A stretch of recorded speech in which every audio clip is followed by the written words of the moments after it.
Welcome once again your very own channel जिसका नाम है स्प्राउट एंड सॉटे। आज हम बात करने वाले हैं how do you prep your plants for the composting system. Right, आपने बहुत पहले देखा होगा हमारे कंपोस्टिंग सिस्टम को, होममेड कंपोस्टिंग सिस्टम जो हमने बनाया था उसको हमने देखा होगा, एंड किस प्रकार से जो हम सारे के सारे जो ग्रीन मैटर है उसे हम कंपोस्ट कर रहे हैं वो भी आपने देखा होगा, है ना। तो आज हम बात करेंगे how do you prepare your plants. Like पूरे के पूरे प्लांट्स तो आप वहाँ पे अंदर नहीं डाल सकते। तो सबसे पहले तो बिकॉज ऑफ सम रीज़न हमें ये प्लांट को डिसकंटिन्यू करना पड़ा है। तो हम जो ये प्लांट है उसे हम पूरे के पूरे पॉट में से हमने निकाल दिया है। इसके अंदर बहुत ज़्यादा कीड़े लग गए थे, so we are not going to let it go to waste. जो ये पूरा का पूरा हमारा जो रूट स्ट्रक्चर है उसे भी हम यूज़ करेंगे। सबसे ज़्यादा जो नाइट्रोजन होता है वो ये रूट बल्ब्स में होता है हमारे। जैसे जितने भी आप रूट बल्ब आप देख सकते हो उसमें नाइट्रोजन होता है। तो हमें ये जो रूट स्ट्रक्चर है इसे भी हमें हमारे सॉइल में फिर से अंदर डाल देना है। तो इसे हम प्रेप कैसे करेंगे?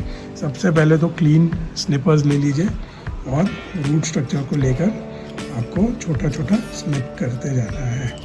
ये देखिए, ध्यान रखिएगा अपनी उंगलियों का। There you go.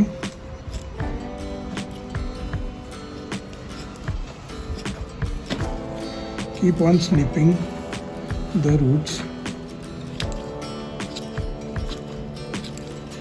of the plant.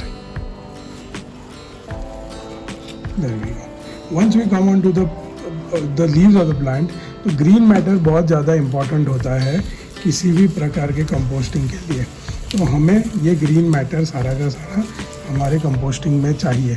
आपके रूट्स भी जो है वो भी ग्रीन मैटर है, भले उनका कलर ब्राउन हो गया होगा लेकिन दे कम इन ग्रीन मैटर ओनली। तो आपको इस प्रकार से छोटे छोटे पीसेस में आपके लीव्स को भी काटते जाना है। जितने ज़्यादा छोटे पीसेस होंगे उतना ज़्यादा सरफेस एरिया ज़्यादा होगा for the decomposition to happen, और जितना ज़्यादा सरफेस एरिया होगा उतना ज़्यादा डीकम्पोज फास्ट होगा और उतने ही ज़्यादा हमारा जो होममेड कंपोस्ट है वो अच्छी तरीके से और बढ़िया तरीके से बन जाएगा। आपको टाइमिंग का भी ध्यान देना है, because why do we want it to happen faster is so that you can use the vermicompost in a much faster manner. ये देखिए, सो इस प्रकार से आपको इतने लीव्स होंगे तो इट्स जस्ट फाइन। आपको इससे ज़्यादा कम करने की ज़रूरत नहीं है। अब मैं क्या करूँगा, फ़िलहाल के लिए ये जो लीव्स है, मेरा जो वर्मीकम्पोस्ट है वो एक पॉट में तैयार हो रहा है फ़िलहाल, है ना। तो मेरे पास दूसरी जगह तो है नहीं है इसे सेव करने के लिए। तो मैं क्या करूँगा, इसे बस यही मिट्टी से ढककर हम रख देंगे इस प्रकार से। ये देखिए, just going to bury the whole leaf structure inside this मिट्टी ओनली। इसे ही इस प्रकार से आपको ढक के रख देना है। और थोड़ी मिट्टी ले सके तो और थोड़ी मिट्टी ले लीजिए, एंड बस आपको हर एक लीव को ढक के रख देना है। तो इसे कहते हैं चॉप एंड ड्रॉप मेथड भी। सो बेसिकली क्या होता है कि फील्ड्स में जब कोई सीज़न निकल चुकी है, जैसे कि गर्मी की सीज़न निकल चुकी है, तो जितने भी गर्मी के पौधे हैं वो तो नहीं उग पाएंगे ठंड में या बारिश में, है ना। तो फार्मर्स क्या करते हैं कि वो एक कवर क्रॉप बनाते हैं।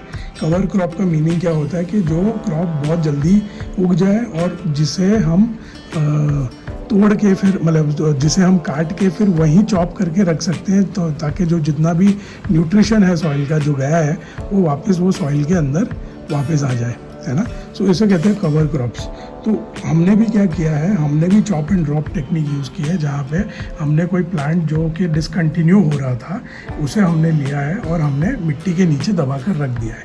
This is the easiest method of composting which is chopping and dropping, that is it.